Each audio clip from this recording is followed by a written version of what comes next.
Seul sur son bateau, seul face aux éléments et à sa fatigue, parfois dans des conditions extrêmes, comme tous les skippers du Vendée Globe, Armel Tripon sait que ses capacités d'attention seront mises à rude épreuve tout au long de la course. Il sait aussi que la gestion du sommeil sera centrale. On fonctionne beaucoup en mer essentiellement avec du sommeil fractionné. Et ce sommeil fractionné, en fait, il faut l'utiliser, quoi. Donc moi, je sais que par exemple le matin, ça ne sert à rien que je dorme parce que c'est pas du très bon sommeil. Par contre, le soir à 23h, j'ai une porte du sommeil qui est intéressante. Où là, sur 1 heure de temps, je vais récupérer 2 heures ou 3 heures de sommeil efficace, quoi. Mais parfois, ces quelques heures de sommeil efficace ne suffisent pas. Armel Tripon a déjà connu en course de très grosses fatigues.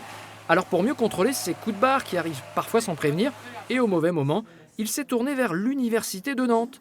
Dans ce laboratoire de recherche, une équipe a imaginé pour lui une application baptisée Luciéol. Elle permettra à tout moment de savoir où en est l'état de lucidité du skipper. Il devra répondre régulièrement à une série de questions.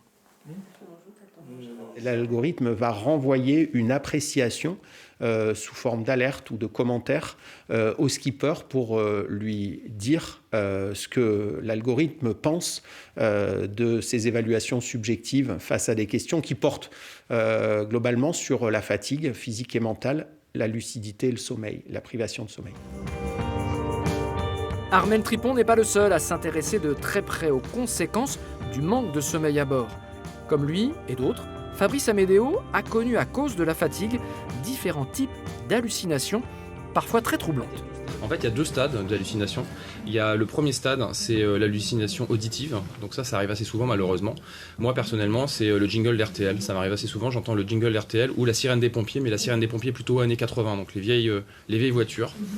Et ça c'est le premier niveau. Et le deuxième niveau, c'est ce que les médecins du sommeil appellent l'hallucination hypnagogique. C'est quand on voit quelque chose qui n'existe pas. Donc moi, ça m'est déjà arrivé de voir un bateau alors qu'en fait c'était la côte.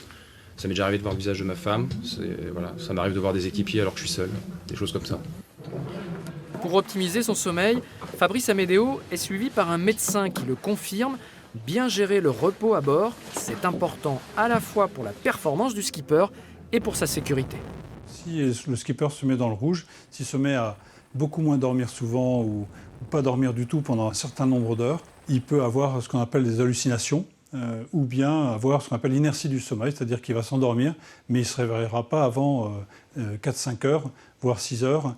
Et du coup, là, il se met en danger parce que son bateau continue à avancer dans des mers souvent difficiles. Et du coup, c'est un problème de sécurité. Sur leur bateau de course, les skippers du Vendée Globe doivent bien sûr être des navigateurs d'exception, mais aussi des dormeurs professionnels de très haut niveau.